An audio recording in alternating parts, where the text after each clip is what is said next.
bounce back and forth. All right. Okay, Justin, sorry to ignore you. Go on. No problem. Can you hear me? Yes. Yeah. Okay, I just wanted to clarify something first, because I hear atheist a lot in a lot of different terms, and it's a dichotomy, right? It's either theism or atheism. So it's either there are gods or there are no gods. Like, I hear you guys say a lot that atheism is a disbelief in God due to a lack of proof, but that would be the level of belief, like Gnosticism versus agnosticism. So if you're a Gnostic atheist, then you know there are no gods, because the claim is there are no gods, right? But if you're an agnostic atheist, then nobody can really know.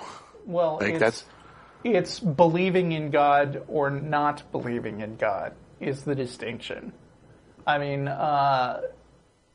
most atheists do not claim absolute proof of this thing, but as Matt would say, absolute proof is kind of a meaningless concept. There is no such thing outside of abstract stuff like math. Science is always, scientific facts about the world are always treated as tentative, but I know a lot of atheists who would basically say, I know there is no God as well as I can know just about any fact, even if that's still subject to change. I agree totally. Like, I'd say about 90% of actual atheists are agnostic atheists, but I just mean the definition of atheism itself is there are no gods, as opposed to not believing in gods due to lack of evidence, right? Gods. Yeah, I mean, you can find that definition in dictionaries. Well, it's a dichotomy, right? There either are gods or there aren't gods, right?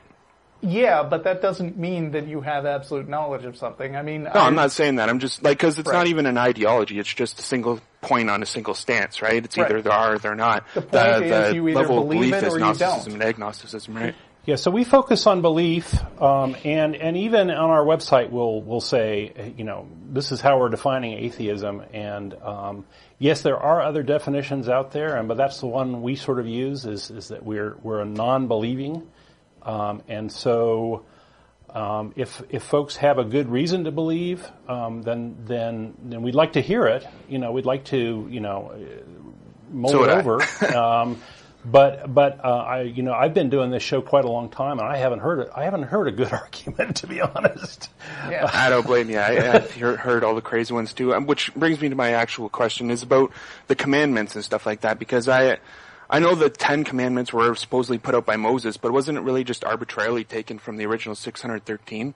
And I ask people about this, and they say certain commandments aren't supposed to be followed anymore. They're supposed to be only for Israelis and stuff like that. I'm just wondering, what is your most concrete argument against, like, why they should be still using at least certain commandments more than the 10?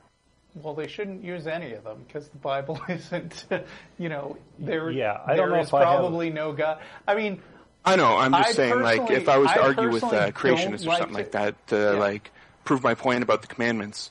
I don't like to bother telling people what they should believe about specific religions because religion, no matter what, is incredibly nebulous, and it's a combination of stuff you read in a book and your own personal spin on that.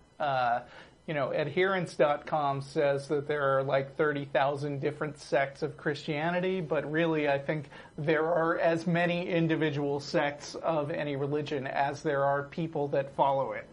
And there are different versions of the Ten Commandments. The Protestants and Catholics have different versions. There are different versions even within a given Bible.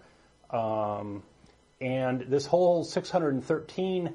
I think is a kind of a made up number. I think there's I think there is something in there that says 613. It was my understanding that there's a whole bunch of them, and you can quibble about how you count them. Right. Yeah. Because they're not numbered very well. And they chose even the canonical 10. And they chose 613 because of the number of bones in the body, or some goofy numerology thing, and not so much, but.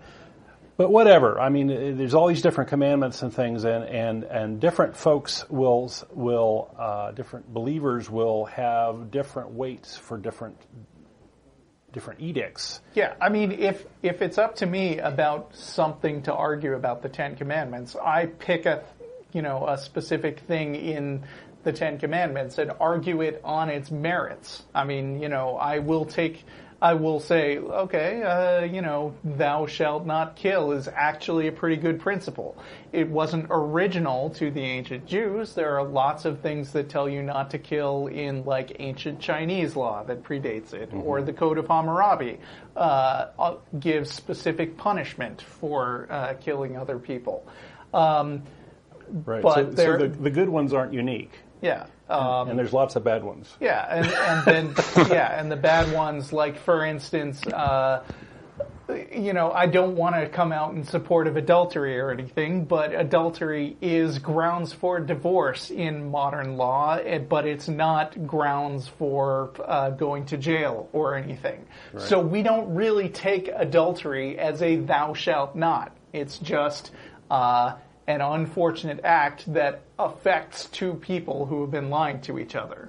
Right. But we certainly don't base any laws off of that, pretty much. And then there are things like, thou shalt not have any other gods before me, which is totally unconstitutional if you take it from a legal perspective. Right. Yeah. Or these crazy food laws like not cooking a kid goat in its mother's milk. It's like, okay, well, why do we really care about that so much? Right. So, I mean, when I argue the Bible, I tend not to dive too much into, the text means this thing or the text means that thing. Basically, I've got 2 points. One, I have no reason to believe in God or that anything in this book is accurate. And two, this thing in the book is dumb. Fair enough. My last question was kind of rebucked already because you said you don't really like the evil argument. I was just talking about because they have certain claims of what the deity is in the Bible, like he's omniscient, he's omnibenevolent, he's omnipotent and stuff like that. I just don't see how omniscience and omnibenevolence would be contradictory if there is evil, wouldn't it? Because if he knew everything from beginning to end and there's still evil, then he wouldn't be omnibenevolent, would he? Well, you need all three, I think, for the failure to occur, right? He could be omnibenevolent and completely passive because he can't do anything, right? He's just a victim. But if you add omnipotence to that, then you have the classic problem of evil, which is a pretty old argument. Thank goodness. Yeah, but the way you phrase the contradiction is almost exactly literally the way that the problem of evil is defined. So if you want to read more about that, I recommend going to either the Stanford Encyclopedia of Philosophy, I think it is, right. and look up Problem of Evil there. Or, better yet, shameless plug, go to ironchariots.org, which is a wiki that was started by me and Matt and a follower of the show, and is an excellent source of rebuttals to Christian arguments of all kinds. I actually love that site. I send a lot of creationists and Christians there and talk origins. Well, thank you. But anyways, thanks a lot for taking my call. Okay. Great. Thanks for calling. You have a good day. All right.